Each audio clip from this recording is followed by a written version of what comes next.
Hello guys, so today I'm going to show you how you can access the Samsung affiliate program, or I should say the Samsung referral program. So what you need to do, you need to get on the official Samsung website as I have done here, and we need to scroll down all the way to the bottom of the website, and as you can see here we have the offers tab, and here we have the referral program.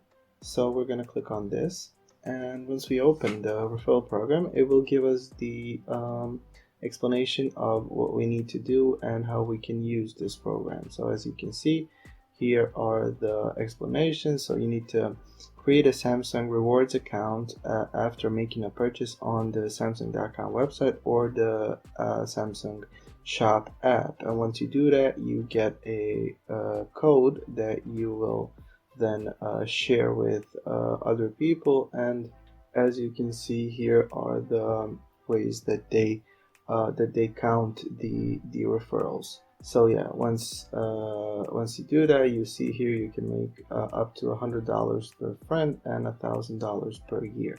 And then here is also how you can redeem a referral. So you get 5% off of eligible products when you create an account and when you add the link. So this is for the people that you share your link to.